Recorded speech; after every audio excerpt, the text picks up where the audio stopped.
안녕하세요. 생계의 연력학 1.5 밀도와 비중 파트입니다. 밀도는 단위 최적당 질량을 말합니다.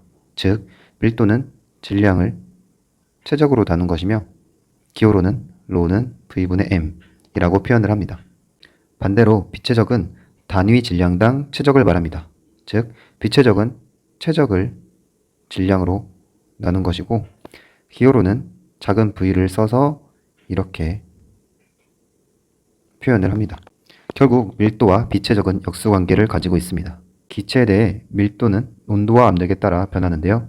대체로 온도가 높으면 밀도가 작아지고 압력이 높으면 밀도도 높아집니다. 반면에 액체와 고체 같은 경우는 밀도가 온도에 의해 변하기는 하지만 아주 약간 변합니다.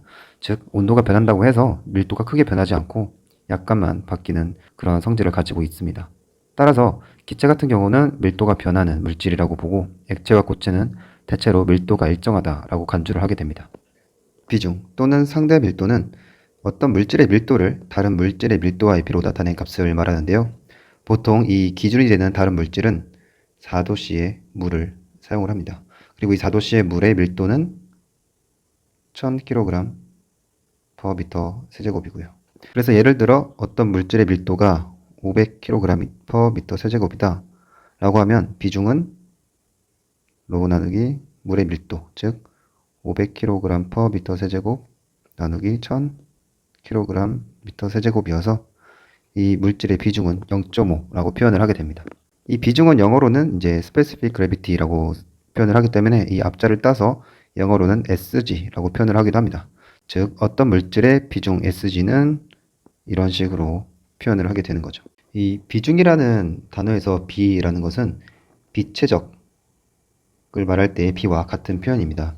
영어로는 똑같이 specific이라는 단어로 표현이 되는 거고요. 이 specific이라는 단어는 결국 어떤 물리량을 질량 또는 부피로 나눈다 라는 의미를 가지고 있는데, 그래서 비최적은 최적을 질량으로 나눠서 비최적이라고 부르는 거고, 비엔트로피도 마찬가지로 엔트로피를 질량으로 나눠서 비엔트로피라고 부르고 있습니다. 그런데 비중이라는 단어는 좀 이상합니다. 이 위에 규칙을 따르자면 이것도 중이라는 어떤 물리량을 질량으로 나눈 값이 되어야 하는데, 우리가 보는 이 정의에서는 질량 혹은 부피로 나눈 그런 개념이 전혀 안 들어가 있죠. 그래서 이 정의를 더 정확히 나타내는 것이 바로 이 상대밀도라는 표현입니다. 말 그대로 어떤 물질의 밀도에 대한 상대적인 밀도의 값이기 때문에 상대밀도라는 표현이 더 적절하고요.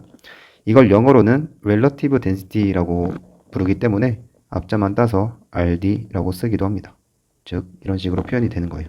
근데 여전히 이 비중이라는 단어가 자주 사용되고 있기 때문에 우리는 이 비중과 상대밀도 두 단어를 모두 알고 있어야겠습니다. 한 가지 더 알아둬야 할 건 이 비중은 밀도를 밀도로 나눴기 때문에 결국 단위가 없어지게 됩니다. 따라서 무차원수라는 것을 꼭 알아둬야 하고요. 우리가 앞에서는 밀도를 알고 있을 때 비중을 구했으니까 반대로 비중을 알고 있을 때 밀도를 한번 구해보겠습니다. 수은의 비중은 13.6입니다. 그렇다면 이 값은 수은의 밀도를 물의 밀도로 나눈 값이고, 이 물의 밀도는 1000kg per m 세제곱인 걸 알고 있죠. 그래서 수은의 밀도는 이렇게 계산이 되게 됩니다. 비중량은 단위 최적당 중량을 나타내고, 이 중량은 질량과 중력 가속도의 곱으로 나타냅니다. 그래서 이 비중량은 중량을 최적으로 나눈 거고, 중량은 질량 곱하기 중력 가속도고 부피로 나누는데, 이 질량을 부피로 나눈 이 값이 밀도인 걸 앞에서 배웠죠. 따라서 결국 밀도와 중력 가속도의 곱으로 비중량이 계산되게 됩니다. 그런데 앞에서 다른 B라고 붙은 물리량들은 전부 다 질량으로 나누는데 비중량은 질량이 아니라 최적으로 나누죠. 그 이유를 보면 간단한데, 만약에 이런 식으로 표현을 했다고 합시다. 중량을 질량으로 나눴다라고 하면 중량은 질량 곱하기 가속도인데 이걸 질량으로 나누니까 결국 중력 가속도가만 나오게 되죠. 이러면은 어떤 물질의 특성을 나타내는 의미가 없기 때문에 비중량 같은 경우는 질량으로 나누는 것이 아닌 최적으로 나눠서 정의를 하게 된 것입니다. 네, 이번 강의는 여기서 마치도록 하겠습니다. 유익했다면 구독과 좋아요 부탁드립니다. 감사합니다.